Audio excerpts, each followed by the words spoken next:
Hey guy, tonight we're going to slip back in time to a world lit by gaslight and shadowed by war. Imagine you re-standing on a foggy London street in 1943. The air is thick with the scent of coal smoke and damp wool, and the ever-present low hum of anxiety. In a dimly lit room, deep in the heart of the British Admiralty, a plan is being born. It's a plan so audacious, so macabre, it feels like something from a penny dreadful novel. It involves a man who doesn't exist, a love he never felt, and a destiny he would never know. The fate of thousands of lives, and perhaps the very course of the Second World War, will hinge on this ghost story being told just right. And you're right there, in the center of it all, piecing together a dead man's life. Frankly, if this were real, you probably wouldn't survive this. The secrets alone are heavy enough to drown a person. So before you get too comfortable, please take a moment to like the video and subscribe, but only if you genuinely enjoy what we do here. It's a small click for you, but it makes a world of difference for the channel. We'd also love to see where you're listening from, so feel free to post your city or country and the local time in the comments. It's always a quiet thrill to see our little community stretching across the time zones.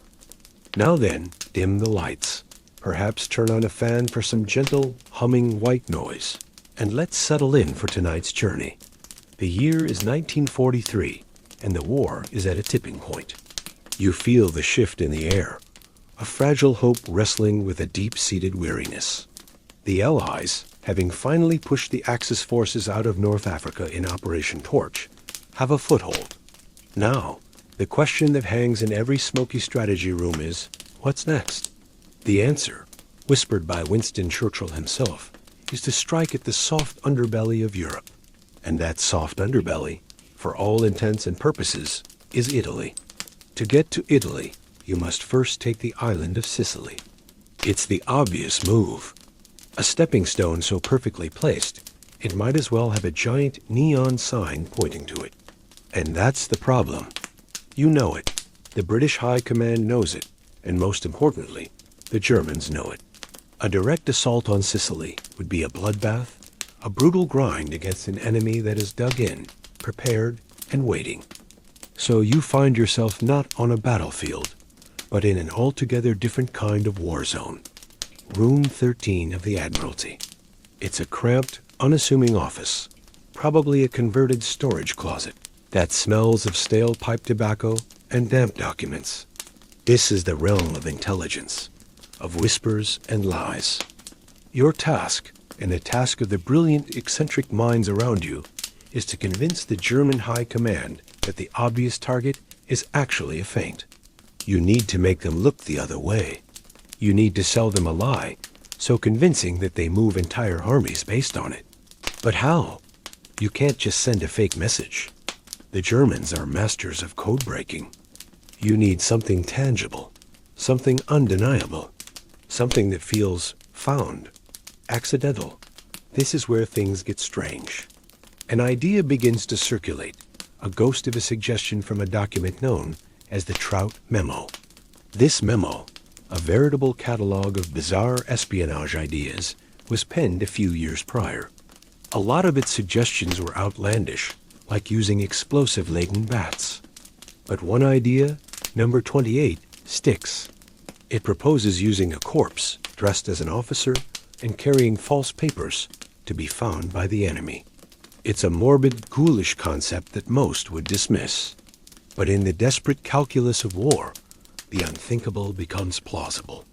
This isn't your typical military strategy of troop movements and battle lines. This is storytelling on a geopolitical scale. You're about to become an author, a biographer of a man who never was, and your masterpiece must be flawless. It is a well-known historical fact that the Allies needed to invade Sicily to open up a path into mainland Europe. But a much stranger fact is that this monumental deception was inspired in part by this weird memo, co-authored by Ian Fleming's future boss.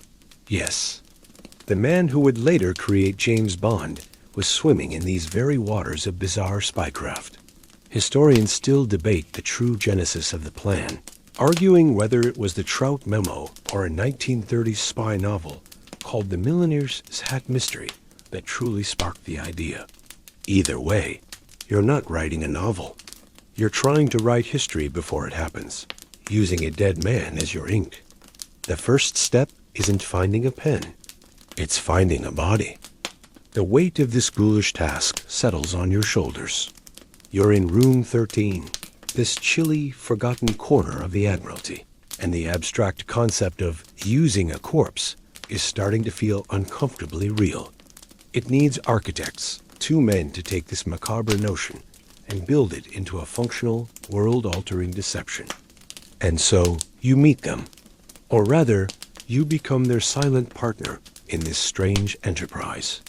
The first is Ewan Montagu, a brilliant barrister in civilian life, now a lieutenant commander in naval intelligence. He's sharp, methodical, Jewish, and deeply patriotic. He has the kind of meticulous legal mind that can see every potential loophole in a story, every weakness in a lie. He is the pragmatist, the anchor who will ensure the fantasy you're creating is grounded in a believable reality. He understands that for a lie to be swallowed, it needs to be seasoned with 1,000 tiny, mundane truths. Then there is his partner, Flight Lieutenant Charles Chumley. If Montagu is the anchor, Chumley is the kite.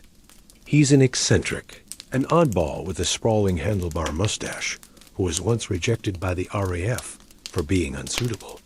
He found his home not in the cockpit of a Spitfire, but in the shadowy world of MI5, the security service. He's the creative force, the ideas man. He thinks in unconventional ways, connecting dots no one else sees.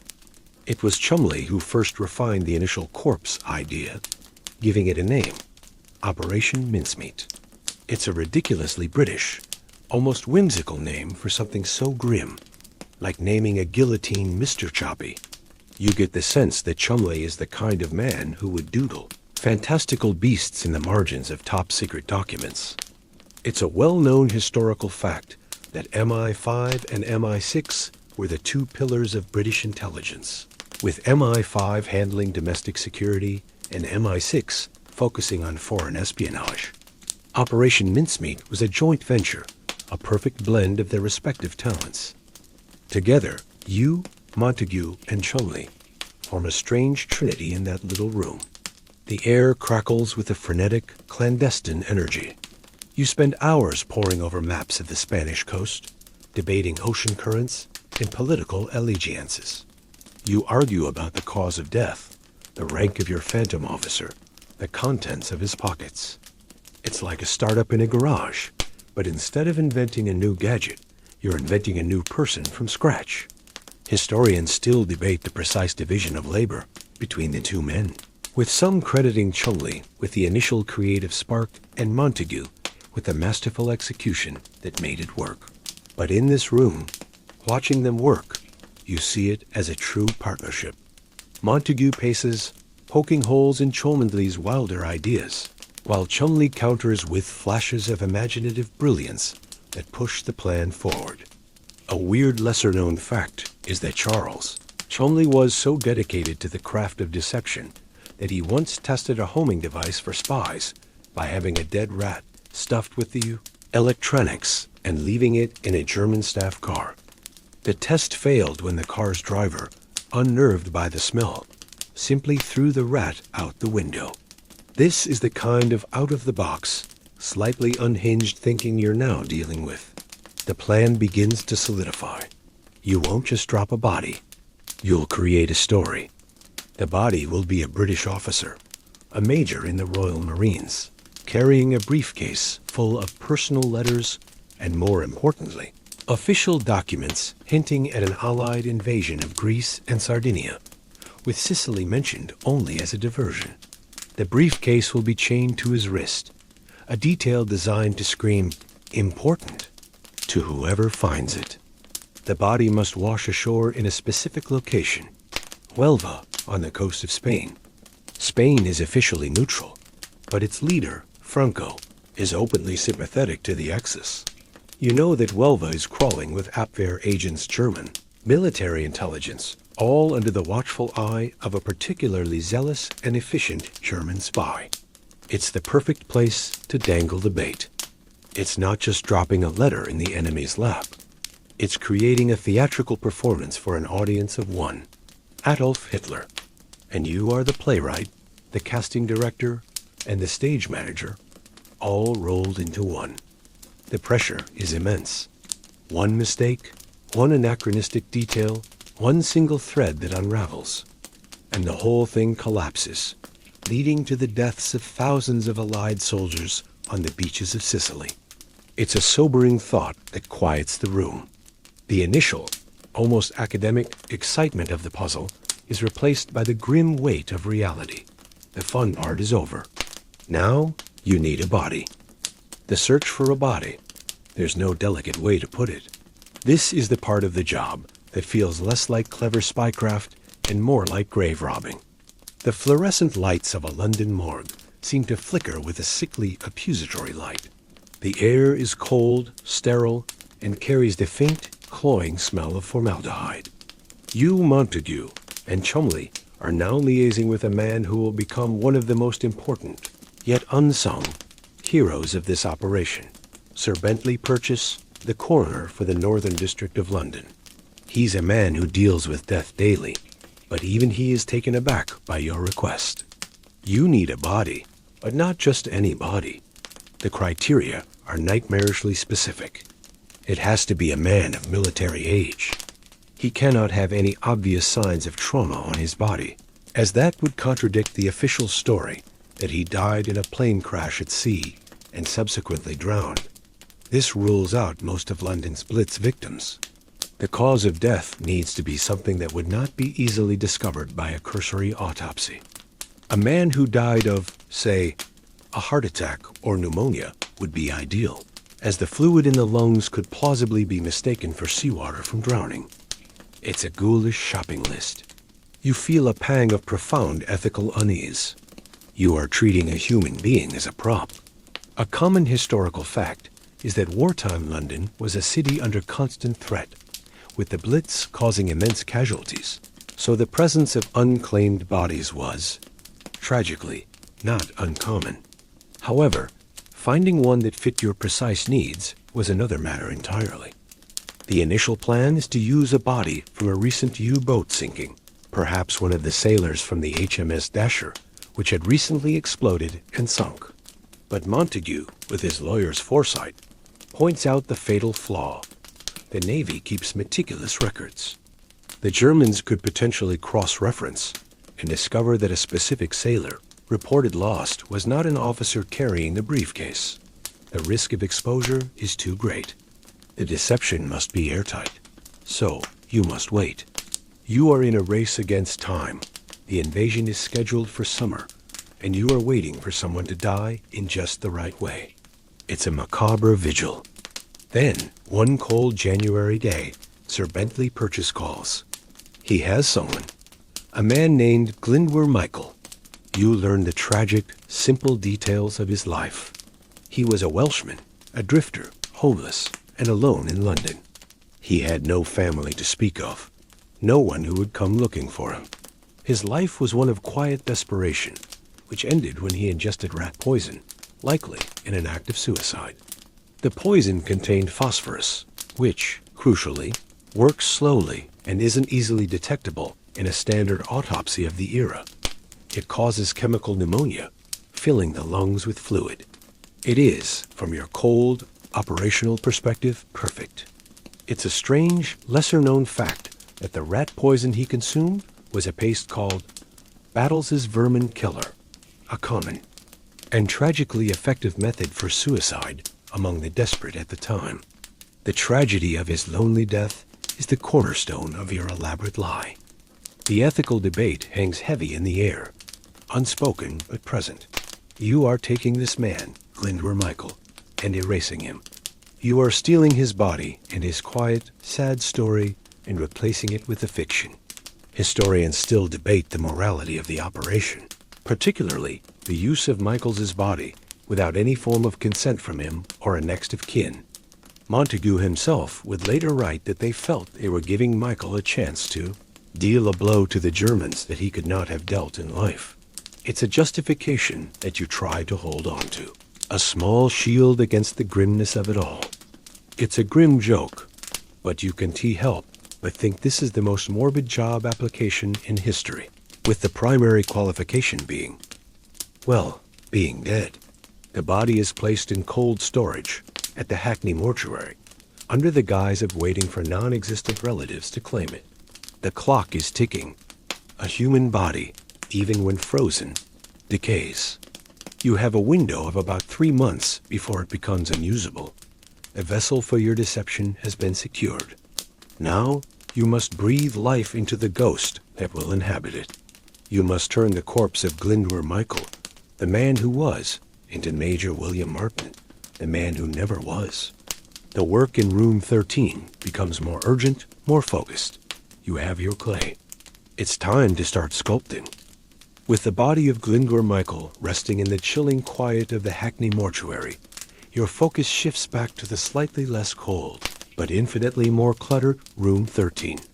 It's time to build a man, not just a name, but a life, a personality, a history. This is where the artistry of the deception truly begins. You need to transform an anonymous corpse into a character so believable that the famously efficient German intelligence machine will not only accept him, but champion his discovery all the way up to Hitler. First, the name. It needs to be common, unremarkable, something that won't raise red flags. You, Montagu, and Chumley pull out a copy of the Army and Navy list. After some debate, you settle on Martin. It's a solid British name, and as a weird little-known fact, it was chosen specifically because there were several other real officers named Martin with the same rank in the Royal Marines. This would create confusion if the Germans tried to check a bit of bureaucratic camouflage, a simple name for a complex lie. For his first name, you choose William, Major William Martin. It has a nice sturdy ring to it. Bill to his friends. Next, his rank and unit. He would be an acting major in the Royal Marines. The acting part is a stroke of genius. It explains why a man of his supposed importance might not be widely known in military circles. It also provides a plausible reason for him to be carrying sensitive documents, as he might be a staff officer, an expert on amphibious landings, seconded to Combined Operations Headquarters. This is a real entity, commanded by Lord Mountbatten, which adds another layer of authenticity. A common historical fact is that the Royal Marines were often used for special operations and amphibious assaults, making Major Martin the perfect choice for an officer supposedly involved in planning a major invasion. Now for the visual identity. You need a photograph for his military ID card. You can't use a picture of the deceased Glyndwr Michael. His face is gaunt, his eyes haunted by a life of hardship. He does not look like a dashing Royal Marine major. The teen looks around the room. The joke is made that perhaps Chumley, with his impressive mustache, could pose. But he doesn't have the right look. The solution is as clever as it is unsettling. Montagu finds a man who bears a passing resemblance to the corpse, a living MI5 officer named Ronnie Reed. You take a photo of him in uniform. It's not a perfect match, but it's close enough.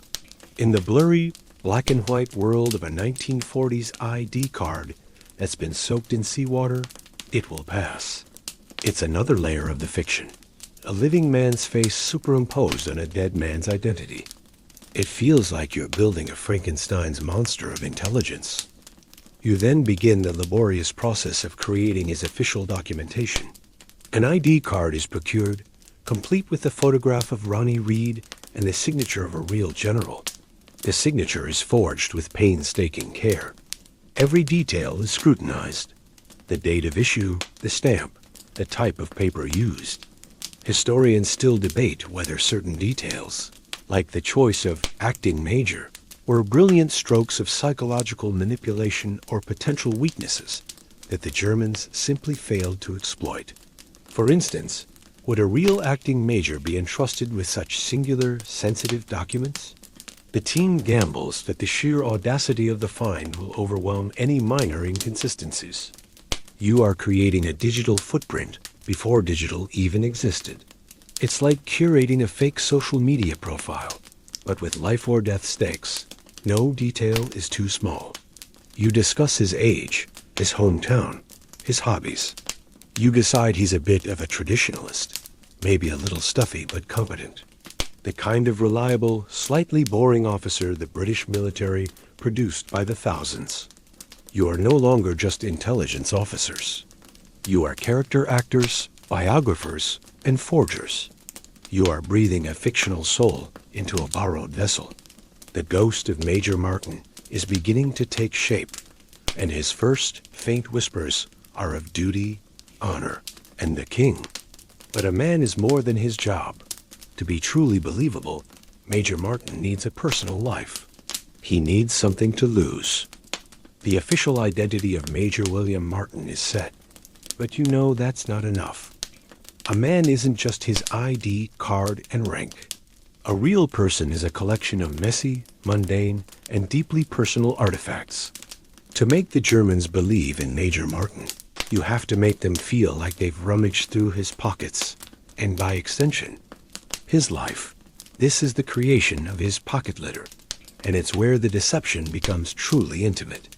You're moving from his professional life to his personal one, and it feels like a strange violation of a privacy that never existed. You gather around a table in room 13, which is now covered in an assortment of seemingly random items. Each one is a breadcrumb, a tiny piece of the story. You start with the basics: a set of keys, a book of stamps, a silver St. Christopher's medallion, the patron saint of travelers, a poignant, ironic touch for a man whose final journey will be in a canister of dry ice. You decide he's a smoker, so you add a pack of Player's Navy Cut cigarettes and a box of matches. A common historical fact is the ubiquity of smoking in that era. A military officer without cigarettes would almost be more suspicious than one with them. Then you add layers of realism, of everyday struggle. You want him to feel human, not like some perfect super spy. This is where Montague's genius for detail shines. He procures a letter from Lloyd's Bank, written by the manager, chastising Major Martin for a small overdraft of £79. It's a masterstroke. It grounds him in the relatable world of financial woes. Who would invent a hero with a bank overdraft? It screams authenticity. It's a bit like finding out James Bond occasionally gets his credit card declined. It makes him real. Next, a bill from his tailor, Jeeves and Hawkes on Savile Row, for a new uniform shirt. Another subtle clue. It suggests he's a man of some means and taste, befitting his rank, but also that he is perhaps a little careless with his finances. You also include 2 used ticket stubs from a London theater.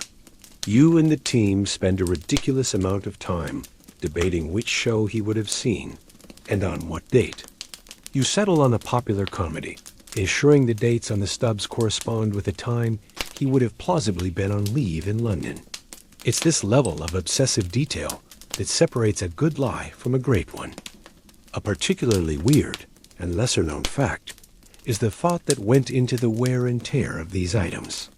The pocket litter couldn't look new, so Montague carried the wallet, keys, and other items himself for weeks, rubbing the wallet against his trousers to give it a worn sheen, jangling the keys to make them look used. He was literally living as Major Martin, a method-acting approach to espionage. He was breaking in the ghost's shoes. Historians still debate the psychological toll this must have taken on the planners. To invest so much creative and emotional energy into a fictional person, to know his tastes, his financial habits, his love life, all while knowing his physical form is lying on a slab in a morgue, is a deeply strange mental space to occupy. You feel this yourself. As you handle the items, you start to picture him. You see him fumbling for his keys, lighting a cigarette, sighing at the letter from his bank. He's becoming more than just a name. He's a person in your mind's eye, and that's the goal. If you can believe in him, maybe the Germans can too. But there's still something missing. A man with an overdraft, ticket stubs, and a new shirt is a character sketch. To make him a fully fledged human being, a man whose loss would be felt, he needs one more thing. He needs love, the most powerful motivator and the most convincing lie of all. The final piece of the puzzle will be a love story, complete with letters, a photograph, and a broken heart. A man's life is defined by his work and his loves. You've given Major Martin a career. Now you must give him a heart. The creation of his fiancée, Pam, is perhaps the most poignantly deceptive part of the entire operation. It's the element, designed to bypass the analytical minds of German intelligence and strike at something more universal, more human. A love story feels true, even when it's a complete fabrication. The first step is finding Pam's face. You can't just use a stock photo. It has to be someone real but untraceable. The team scans the pool of secretaries and clerks working within MI5. Your eyes land on a young, pretty clerk in the Fives registry, a woman named Jean Leslie. She has a bright, hopeful look that is perfect. Montague approaches her with a carefully constructed cover story. He tells her they need a photograph for a deception operation, but he keeps the details deliberately vague. He asks if she would mind providing a picture for the good of the war effort. Flattered and patriotic, she agrees, providing a snapshot of herself in a swimsuit. You look at the photo. It's perfect. It's charming and a little bit daring. A common historical fact is the vital role that women, often in administrative or support roles, like Jean Leslie, played within the intelligence services. They were the unseen gears in the great machine of the war. With a face for Pam, you now need to give her a voice. You need love letters. These can't be dry, official documents. They have to be filled with passion, longing, and the sweet nothings. That lover's exchange. Hester Leggett, a senior intelligence officer, is tasked with writing them. She channels the voice of a young woman desperately in love with her soldier, a man about to go into danger. The letters are masterpieces of emotional manipulation. She writes of future plans, of the cottage they'll buy after the war. She frets for his safety. One letter contains a lover's quarrel, a touch of realistic friction to make the relationship feel less like a fairy tale. Why can't you be sensible and not take such risks, she pleads. It's a line designed to resonate with any soldiers. Sweetheart dot, to complete the romantic package, you add 2 more items. The first is a receipt from the prestigious London jeweler S.J. Phillips for a diamond engagement ring. The date on the receipt is recent, implying that Major Martin has just made the purchase before his fateful trip. The second is Pam's final letter. This one is different. It's written on the iconic blue airmail paper, and the ink is slightly smeared in places, as if by tears. It's a passionate, almost desperate letter, the kind a woman would write to her fiancé just before a long separation. It's filled with inside jokes and tender memories. A weird little-known fact is that to achieve the tear-smeared effect, Hester Leggett actually dabbed her own eyes with an onion to produce genuine tears, letting them fall onto the page. It's a bizarre, almost theatrical detail that speaks to the team's commitment. You carefully fold these letters and place them in the wallet, alongside the photo of Pam. The story is now complete. Major Martin is not just an officer. He is a fiancé. He has a future that he is fighting for. A woman waiting for him back home. His death is no longer just a professional loss for the British military. It is a personal tragedy. Historians still debate how much Jean Leslie, the real woman in the photograph, knew or suspected about the operation. She maintained for years that she was largely in the dark, but it's hard to imagine she wasn't at least a little curious about the handsome major who is supposedly her beau. It's a joke you and the team make in room 13 that you've accidentally created Britain's most illegible and most deceased bachelor.now. When the Germans find his body, they won't just find a soldier. They'll find a lover. They'll read his letters and feel a pang of something akin to sympathy. They will see the photo of the pretty girl in the swimsuit and understand what he has lost. This emotional element is the Trojan horse. It's designed to make the official documents he's carrying seem all the more authentic because they are wrapped in the unimpeachable truth of a human love story. The pocket litter is ready. The man is built. Now, you just need the most important document of all, the letter that will change the course of the war. All the pocket litter, the love letters, the overdraft notice, it's all just elaborate stage dressing. It's the convincing backdrop for the main event, the single most important prop in this entire production, the official letter. This document is the payload. It's the reason Major Martin is on his fictional flight, the reason his death is a catastrophe for the Allies, and the reason the Germans must get their hands on it. Crafting this letter is an exercise in supreme subtlety and psychological warfare. You're back in room 13, but the mood is different. The almost playful creativity of building a life for Major Martin is gone, replaced by the cold, hard precision of military strategy. The letter must come from someone high up enough to be credible and be addressed to someone equally important in the field. After careful consideration, you decide the letter will be from Lieutenant General Sir Archibald Nye, the Vice Chief of the Imperial General Staff in London, to General Sir Harold Alexander, who is commanding the 18th Army Group in North Africa. This is a common historical fact. Nye and Alexander were real, extremely high-ranking generals, which would give the letter immediate and undeniable authority. Using their real names is a huge gamble. If the deception is discovered, it would be a major embarrassment. But it's a risk you have to take for the sake of authenticity. The content of the letter is where the genius lies. It cannot be a straightforward memo saying, "We are going to attack Greece." The Germans are too sophisticated for that. The deception must be hidden within what appears to be a casual, personal correspondence between two old colleagues. General Nye, the author, begins with some chit-chat, some military gossip, maybe a light complaint about Churchill. This is the "you had to be there" quality that makes a letter feel real. Then he gets to the meat of it.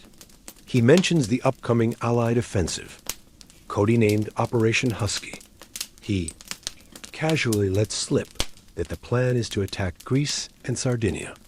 He even includes a joke about trying to make the Germans think they're going for Sicily. It's a breathtakingly bold move. You are telling the enemy the truth, but framing it as a lie. You are essentially saying, we're going to trick the Germans into thinking we're invading Sicily, when of course our real target is Greece. It's a double bluff of the highest order. The physical letter itself is as important as its contents. It's typed on official War Office stationery, but instead of being signed by Nye himself, a forgery that could potentially be identified, it's signed, "Your affectionate Archie." The letter is then personally signed by General Nye himself. He is a willing participant in the deception. A weird, little-known fact is that to make the letter feel even more like a private, off-the-record communication, the team decided against putting it in an official sealed envelope. Instead, it was simply folded and placed in the briefcase, as if it were a personal note passed by a trusted courier. This implies a level of secrecy even higher than the official channels. It's a secret between friends, but how can you be sure the Germans have actually read it? You need a tell. Montague, ever the meticulous planner, comes up with a brilliant, simple solution: a single human eyelash. Before the letter is folded, a single eyelash is placed within its folds. It's almost invisible. The idea is that when the letter is eventually returned to the British by the Spanish, they can check for the eyelash. If it's gone, they know the letter has been opened and read. It's a low-tech, yet foolproof, piece of forensic intelligence. It's a bit like putting a piece of tape on a door to see if someone's been in your room, but with the fate of Europe hanging in the balance. Historians still debate whether the tone of the letter was almost too perfect. Was the joke about Sicily a little too on the nose? Could a shrewd intelligence analyst have seen it for the double bluff it was? The team is banking on a key psychological principle. People are more likely to believe something they discover accidentally than something they're told directly. The context of finding it on a dead officer will overwhelm any textual analysis. The letter is complete. It sits on the table, a single folded piece of paper holding a colossal lie. You have your man, his life, and his mission. Now, you just need to get him to his final, lonely appointment on the Spanish coast. The next phase of the operation moves from the office to the workshop, from forging documents to dealing with the grim mechanics of a submarine and a corpse. The theoretical phase is over. The documents are forged, the love story written, the pocket litter aged to perfection. Now you face the cold, hard, and frankly, rather gruesome logistics of the operation. You need to transport the decomposing human body from a London morgue to a submarine, sail it hundreds of miles, and deploy it off the coast of Spain without anyone finding out. This is where Operation Mincemeat moves from a clever thought experiment to a feat of grim engineering. First, the body of Glyndwr Michael, who you now only think of as Major Martin, must be prepared. He is taken from the Hackney mortuary. You dress him in the full uniform of a Royal Marines officer, complete with a trench coat. It's a surreal and somber moment. You're fitting a beautifully tailored uniform onto a frozen corpse. His boots are polished. His tie is straight. Then, the briefcase containing the precious letters is attached to his wrist with a chain. He looks the part. The man who never was is finally ready for his one and only mission. The next problem is transport. You can't just drive a body through the streets of London to a naval base in Scotland. The secrecy is paramount. This is where Charles Cholmondeley's peculiar genius comes back into play. He commissions a special canister, a sealed, airtight container, just large enough to hold the body. It's designed by a famous race car designer, and it looks more like a piece of scientific equipment than a coffin. The canister is filled with dry ice to keep the body frozen during its long journey. This is crucial. The rate of decomposition must match the story of a man who recently drowned at sea, not one who died weeks ago in London. The official story for anyone who sees this strange container is that it's a prototype for a new type of meteorological bomb. It's a cover story so dull and technical that no one would dare ask too many questions. Who wants to get stuck in a boring conversation about weather bombs? The canister, labeled "Handle with Care," optical instruments, is loaded onto a van and driven by Cholmondeley himself all the way to Greenock, Scotland. There, it is carefully loaded onto the British T-class submarine, HMS Seraph. A common historical fact is the vital and incredibly dangerous role that British submarines played in the war, from sinking enemy shipping to conducting covert operations like this one. The crew of the Seraph are a hardy, professional bunch, but they are not told the true nature of their cargo. Only the captain, Lieutenant Bill Jewell, and a few of his officers are read into the secret. A weird, lesser-known fact is the immense psychological pressure on Lieutenant Jewell. He had to maintain absolute secrecy, while his crew, crammed into the notoriously smelly and claustrophobic confines of a submarine, became increasingly curious about the large, mysterious canister stored in the torpedo bay that they were forbidden to touch. The journey south begins. For 10 days, HMS Seraph makes its way towards the coast of Spain. Inside the steel hull, the tension is palpable. You can imagine the crewmen whispering, speculating about what's in the canister. A new weapon? Secret radar equipment? No one guesses the truth.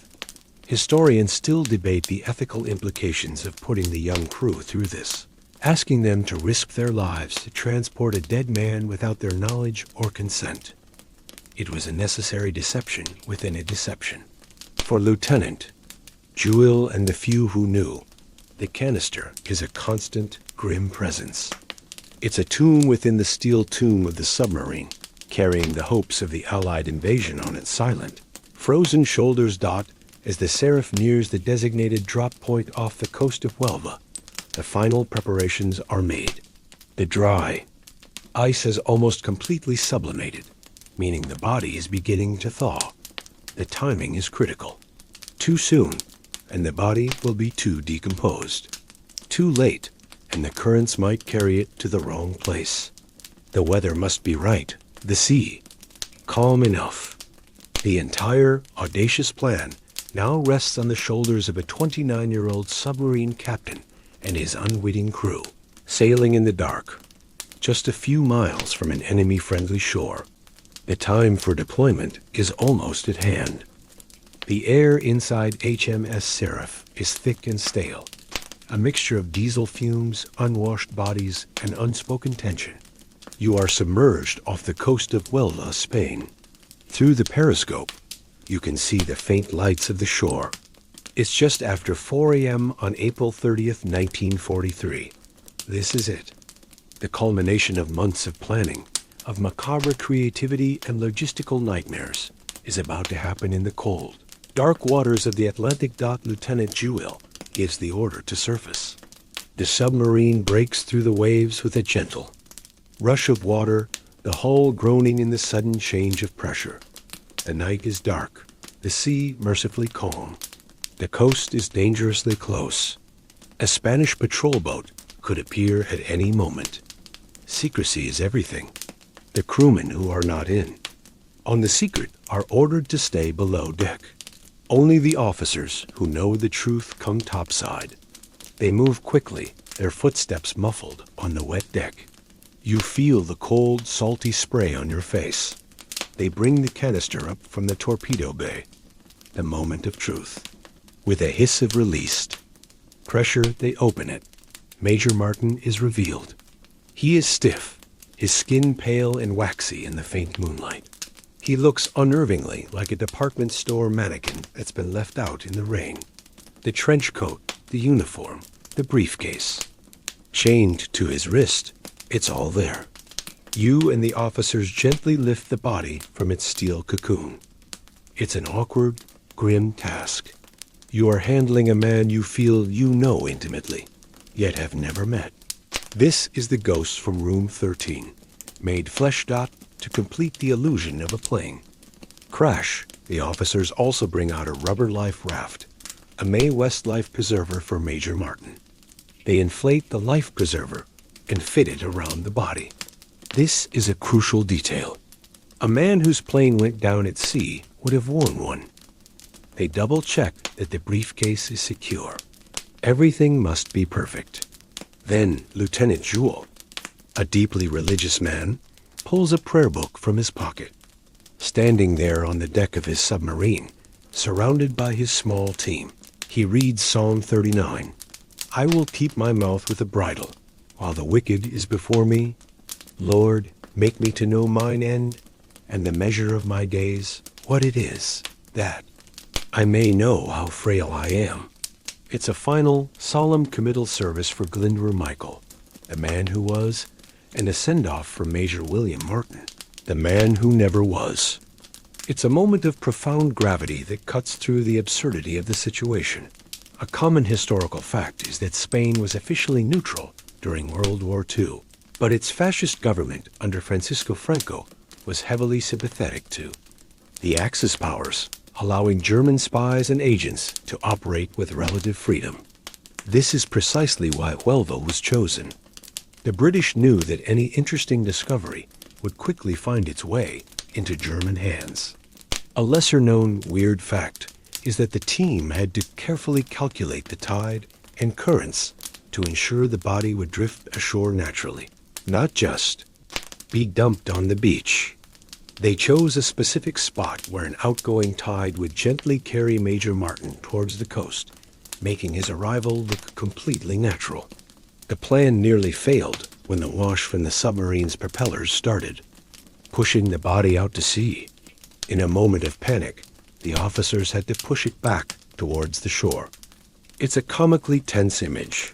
British officers frantically splashing water to make a corpse swim in the right direction. With the body now floating gently towards the Spanish coast, the officers push the empty canister and the life raft into the water to be scuttled. They watch for a moment as Major Martin begins his lonely journey. Then, they slip back down the hatch. The submarine submerges, leaving no trace it was ever there.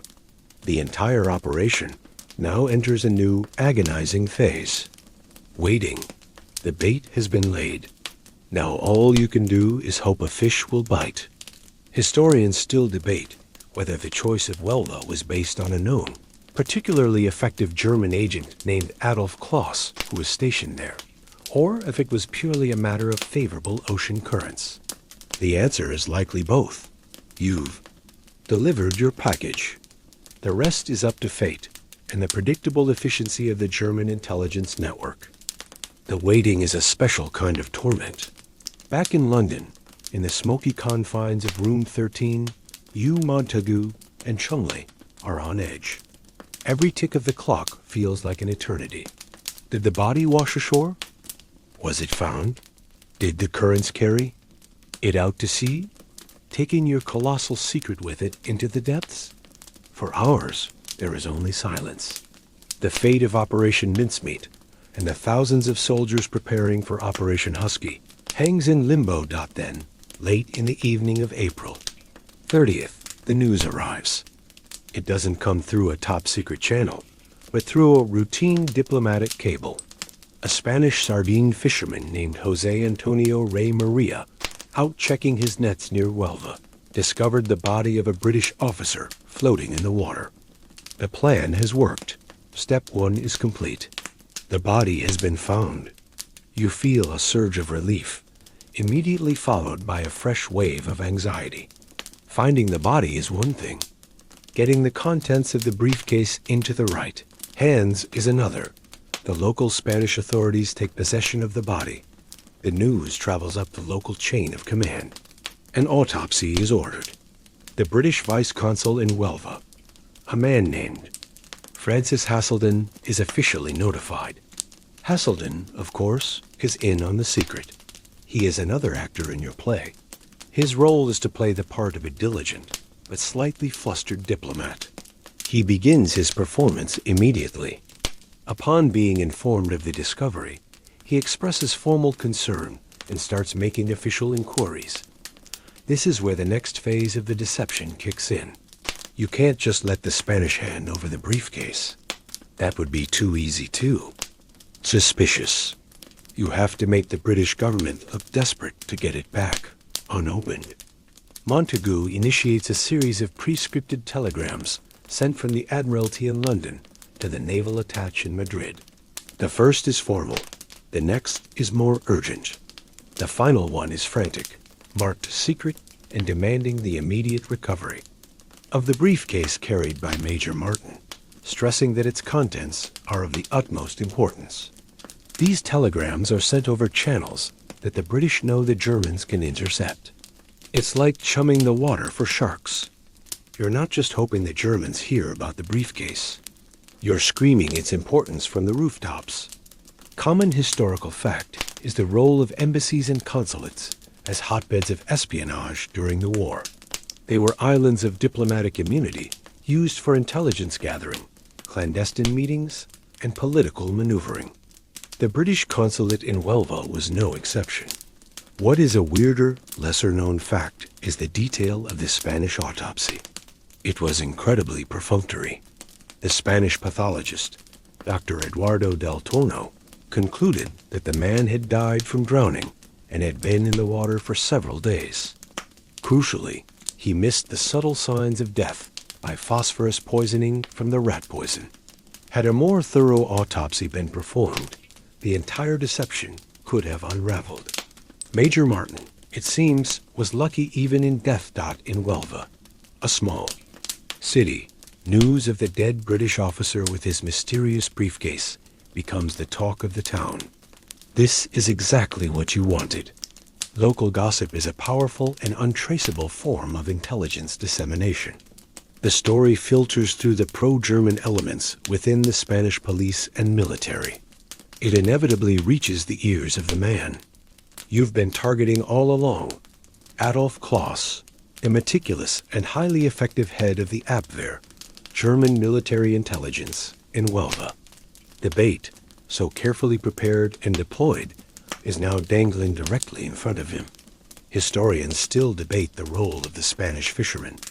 While most agree he was simply a random citizen going about his day, some more conspiratorial theories suggest he may have been subtly guided to the location. The truth is likely more mundane, but no less effective. The most powerful deceptions are often those that harness the simple, predictable patterns of everyday life. You've created a drama so compelling that Germans don't just want to watch. They feel they must become part of the cast. The game is afoot. The news of the dead British officer and his top-secret briefcase has reached Adolf Kloss, the Abwehr's man in Huelva. He is precisely the sort of German officer you were hoping for, diligent, ambitious, and utterly convinced of his own cleverness. He immediately recognizes the potential intelligence windfall. He uses his network of contacts within the pro-Axis Spanish military to gain access to the briefcase. The Spanish, caught between their official neutrality and their unofficial sympathy for Germany, agree to a bit of clandestine cooperation. What follows is a delicate dance of espionage. The Spanish authorities, under pressure from the panicked British consul, know they have to return the briefcase eventually. But Kloss persuades them to let him examine its contents first. This is the critical moment. The physical security of the documents now rests on the skill, or lack thereof, of a German spy in a back room in a provincial Spanish town. You can picture the scene. Kloss, in a dimly lit office, the precious briefcase on his desk. He can't just break the lock. That would be too obvious. The British would know it had been tampered with. He needs to get inside without leaving a trace. It's a high-stakes safe-cracking job. He manages to get the key from a cooperative Spanish official. He opens the briefcase. Inside, he finds the personal effects, the wallet, the love letters from Pam, the photo. He reads them. This is the emotional tenderizer, the part of the plan designed to make him believe in the reality of Major Martin. He sees the engagement ring receipt, the ticket, stubs, the letter from the bank. He feels he is not just reading documents. He is peering into a dead man's soul. It makes what he finds next all the more believable. Then he sees it. The folded official letter from General Nye to General Alexander. This is the prize. But it's not in a sealed envelope. It's just folded. This presents a new problem. How to open it, photograph it, and refold it exactly as it was.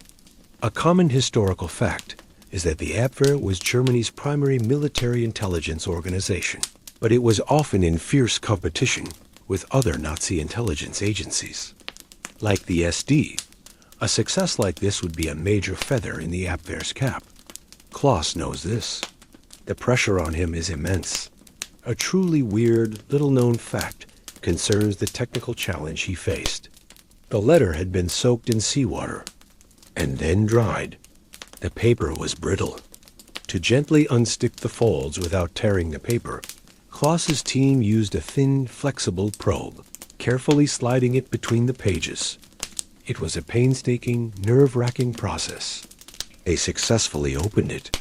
They laid it flat, photographed every word, and then, using the same delicate process, refolded it along its original creases. They did their job perfectly. Almost. They were so focused on the mechanics of opening the letter that they never noticed the tiny, insignificant eyelash. That fell out as they did so. The tell you planted has worked. The trap has been sprung, and the victim is completely unaware. Klaus returns the documents to the briefcase, which is then formally handed over to the British consul, Francis Haselden. Haselden plays his part beautifully, signing for the items, and immediately cabling London that the package has been recovered, though he expresses concern that it may have been opened. This charade continues all the way up the chain. The briefcase is flown to London, where Montague and the team are waiting. They open it, their hearts pounding. They check the letter. The eyelash is gone. A quiet, triumphant message is sent to Winston Churchill. Mincemeat swallowed whole. Historians still debate the level of complicity of the Spanish authorities. Were they actively helping the Germans, or were they simply incompetent and easily manipulated? The most likely answer is a bit of both. Certain officials were ardently pro-German, while others were simply turning a blind eye, happy to play both sides. The result, for your purposes, is the same. The forged letter, the product of so much work, is now in German hands. Its authenticity, proven by the very fact that they had to steal it. You've done more than just pass a note. You've made the enemy an accomplice in their own deception. The photographs of the stolen letter begin their journey up the German chain of command. From a small office in Huelva, they are sent to the Abwehr headquarters in Madrid, and from there, they are flown directly to Berlin. The intelligence is a bombshell. It lands on the desks of the highest-ranking officers in the Wehrmacht, the German armed forces.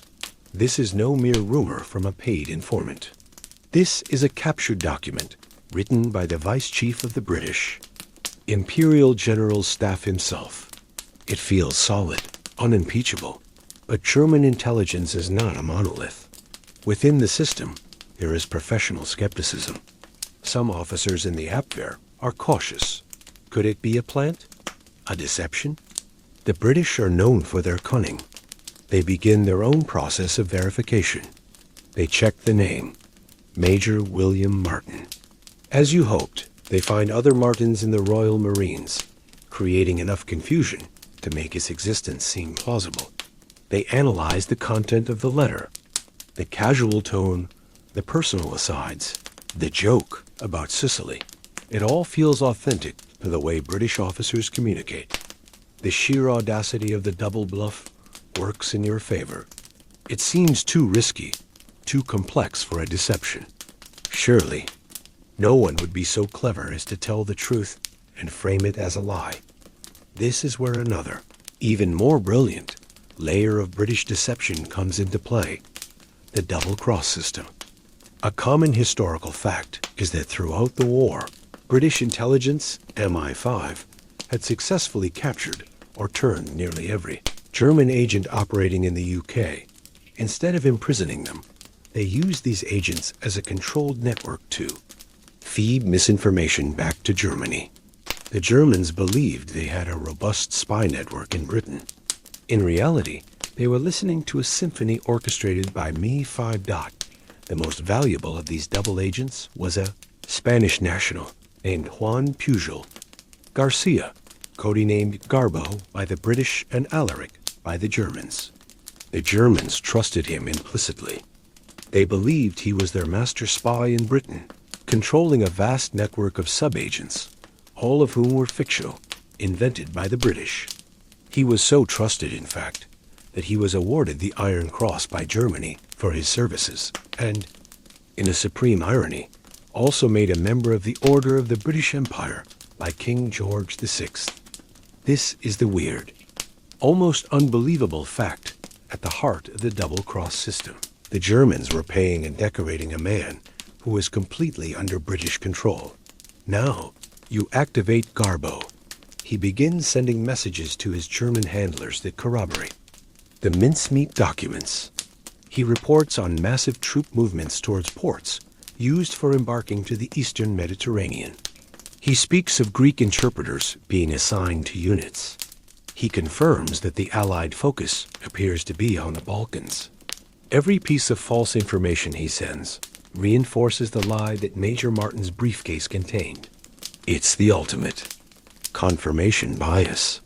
The Germans now have a physical document and their most trusted agent in Britain telling them the exact same story. How could it possibly be false?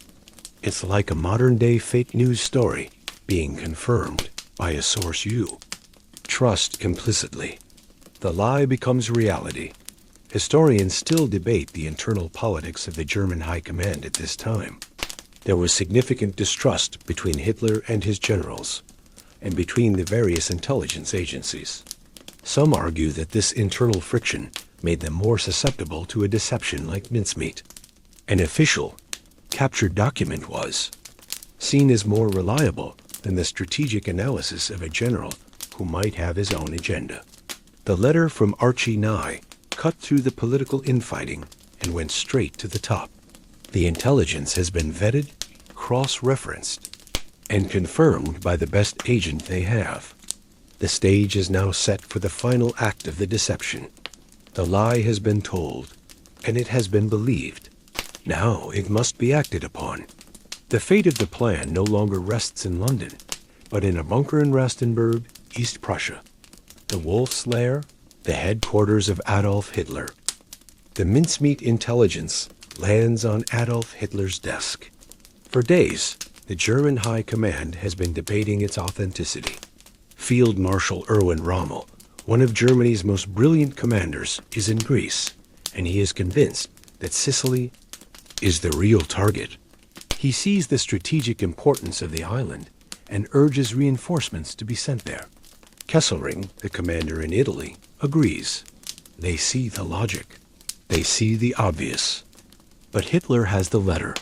He holds in his hands what he believes to be the enemy's most secret plans, stolen from them by the cleverness of his own intelligence services. It confirms his own instincts. He has long been suspicious of the Balkans, viewing the region as strategically vital. The mincemeat documents don't just present a new strategy. They confirm a pre-existing bias. This psychological element is key to the plan's success. It's easier to sell someone a lie if it's a lie they secretly want to believe. A common historical fact is that as the war progressed, Hitler became increasingly isolated and paranoid, trusting his own intuition over the advice of his experienced generals. Operation Mincemeat exploited this fatal flaw perfectly. On May 12th, Hitler meets with Grand Admiral Dönitz, the head of the German Navy. He declares, the discovery of the documents of the British officer is of the utmost importance. He is convinced. He overrules his skeptical generals. He makes the fateful decision. He orders a massive shift in military resources. The 1st Panzer Division is moved from France not to Italy, but to Greece to prepare for the real invasion. 2 other Panzer Divisions are diverted to Sardinia. Torpedo boats are moved from Sicily to the Greek islands. Reconnaissance flights over Sicily are scaled back, while patrols over the Aegean are intensified. The German war machine, a formidable and terrifying force, begins to dance to the tune you composed back in Room 13. It's a staggering success, beyond your wildest dreams. You didn't just fool a local agent. You have reached into the mind of the Führer himself and moved his armies like pieces on a chessboard. The Germans are so thoroughly convinced of the authenticity of Major Martin that they even perform a final bizarre act of courtesy. A weird, lesser-known fact is that the German command, in a display of what they considered military chivalry, sent a message of condolence to Major Martin's fictional family through neutral diplomatic channels. It's a surreal postscript to the affair. They are mourning the death of a man who never existed, a man whose entire purpose was to deceive them. It's the ultimate proof that the story you created, not just the intelligence, but the human drama of Major Martin and his beloved Pam, was completely and utterly swallowed. The success is intoxicating, but the final test is yet to come. Troops are moved, The defenses in Sicily are weakened, but the invasion hasn't happened yet. There is still a chance the Germans could realize their mistake. The tension in London is unbearable. You have played your hand. Now you can only watch. The cards fall. Historians still debate the precise quantitative impact of mincemeat. Would the Allies have taken Sicily anyway? Almost certainly. But the deception fundamentally changed the nature of the battle. The question wasn't just about winning, but about the cost. By convincing Hitler to look the other way, mincemeat didn't just ensure victory. It saved thousands, perhaps tens of thousands, of Allied and even German lives that would have been lost in a frontal assault on a fully defended island. It's a strange feeling. You set out to deceive, to lie on a global scale. But the result of your grand deception will be a reduction in bloodshed. It's a moral paradox that sits at the heart of all intelligence work. You can almost picture Hitler in his bunker, pointing at a map, confidently explaining to his generals why they are wrong and he is right. His confidence built entirely on a foundation of your creation. The sad story of a Royal Marine, his tragic love affair, and his bank overdraft. It's the most consequential book report ever given. The German forces are now looking in the wrong direction, staring intently at Greece and Sardinia, while the largest amphibious invasion force in history silently gathers to strike the true target. July 9, 1943. Under the cover of darkness, a vast armada of nearly 3,000 ships carrying 160,000 Allied troops slips across the Mediterranean. This is Operation Husky, the invasion of Sicily. This is the moment everything has been building towards. In London, you and the mincemeat team are gathered around a radio, the air thick with smoke and anticipation. You've done your part. Now it's up to the soldiers, sailors, and airmen. The initial reports begin to trickle in. The landings are meeting with far less resistance than anticipated. In some sectors, the Italian coastal defenses collapse almost immediately. The German response is slow, confused. Their main forces are out of position, waiting for an invasion in Greece that will never come. The Luftwaffe, Germany's air force, is concentrated elsewhere. The Allies secure their beachheads with astonishing speed and relatively low casualties. It's working. It's actually working. The news is a flood of relief. The weight of the last few months, the ethical unease, the constant fear of discovery, it all begins to lift. You didn't just create a successful deception. You saved lives. The casualty estimates for a full frontal assault on a prepared Sicily were horrific. The numbers coming in now are a fraction of that. You look around at Montague and Chumley. There are no wild celebrations, just a deep, shared sigh of exhausted triumph. The ghost of Major Martin has done his duty. A common historical fact is that the Allied invasion of Sicily was the beginning of the end for Benito Mussolini, Italy's fascist dictator. The rapid fall of the island led to a vote of no confidence by his own Grand Council, his arrest, and the eventual collapse of the fascist regime in Italy. Operation Mincemeat, therefore, didn't just pave the way for a military victory. It directly contributed to a major political upheaval that helped knock one of the three main Axis powers out of the war. The success of the deception is confirmed in the most satisfying way possible through intercepted German communications. You read the frantic messages flying between Berlin and the command in Italy. They are in a state of shock. They can't understand how they were so thoroughly duped. Hitler is reportedly furious, not at the British, but at his own intelligence services for being so foolish. The blame game begins, a sure sign that your lie has hit its mark. A few days into the invasion, Montague receives a personal cable from Admiral John Godfrey, the Director of Naval Intelligence. It contains just 3 words: mincemeat swallowed. Whole. It's the official confirmation, the final curtain call for your grand theatrical production. It's a moment of pure, unadulterated victory.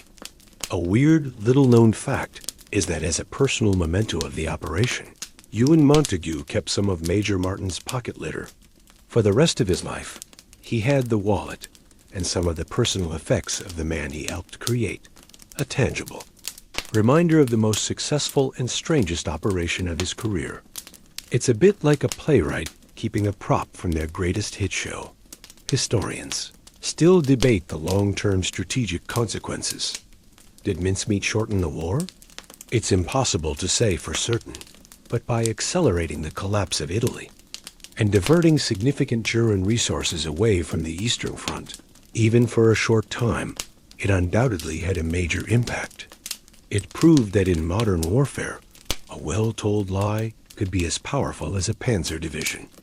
The success of Operation Mincemeat would become a textbook case in military deception, studied in war colleges for decades to come.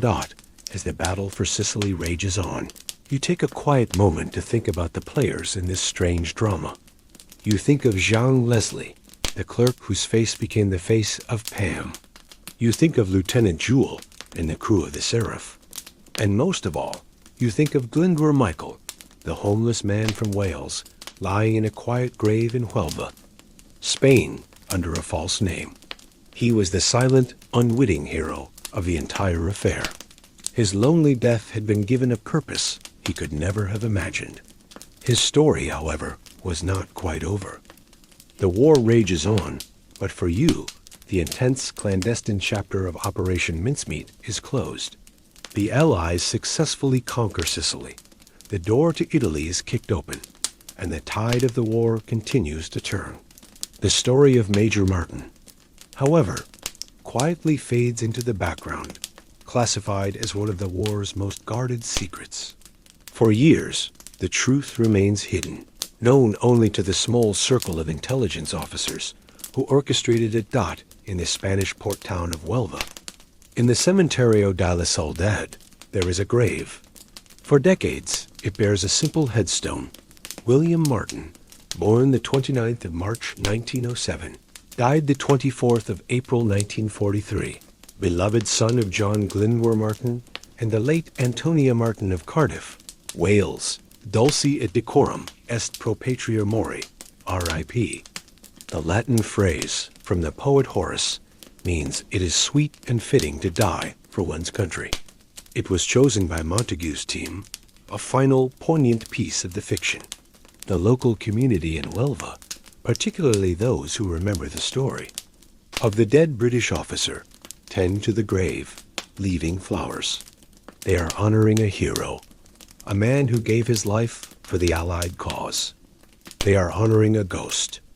A common historical fact is that Ewan Montague, the brilliant legal mind behind the operation, published a book in 1953 called The Man Who Never Was. It told a sanitized, semi-fictionalized version of the story, cleared by British intelligence to boost public morale and showcase the cleverness of the Allied war effort. It became an international bestseller and was adapted into a popular film in 1956. This is how the world came to know of Operation Mincemeat, but the true identity of the body remained a secret. The book and film cemented the legend of Major Martin, the brave officer, while the reality of Glyndwr Michael remained in the shadows. It wasn't until 1996, more than 50 years after the operation, that the truth was finally officially revealed. An amateur historian named Roger Morgan, through painstaking research, uncovered the identity of the body. He traced the evidence back to the homeless Welshman, Glyndwr Michael. Faced with the evidence, the British government finally declassified the relevant documents and confirmed the story. A weird and rather touching fact is that after the confirmation, a new inscription was added to the tombstone in Huelva. Below the name of William Martin, it now reads, Glyndwr Michael, served as Major William Martin, R.M. It's a final, belated acknowledgement of the man whose anonymous death played such a crucial role in history. He is no longer just a vessel for a lie, but a man recognized for his unique silent service. Historians still debate the legacy of the operation. Has the story, with its dashing spies and romantic subplots, been overly glamorized, obscuring the grim reality of using a human body as a tool of war? Does the success of the mission justify the profound ethical questions at its heart? There are no easy answers. Operation Mincemeat remains a fascinating case study in the moral twilight zone of espionage, where deception saves lives and a lie can serve a greater truth. Your part in this story is over. You can leave room 13 with its lingering smell of pipe smoke and secrets behind. But the memory of what you did, the man you created, and the man you used will stay with you. It's a quiet reminder that the biggest moments in history often turn on the smallest. Strangest details an eyelash, a bank overdraft, a love letter written with the help of an onion, and the body of a man who, in death, was given a chance to change the world. And so, our story comes to a gentle close. The frantic energy of the war rooms and the cold chill of the morgue begin to fade away now, replaced by the quiet stillness of that cemetery in Spain. Picture the warm afternoon sun filtering through the cypress trees, casting long, soft shadows across the rows of headstones. The air is still and peaceful, scented with dust and wild rosemary. There, under the Spanish sky, lies the grave of two men, the hero who never was, and the quiet man who finally found his place in history. The grand deception has melted away, leaving only the simple stone monument, a final, quiet truth.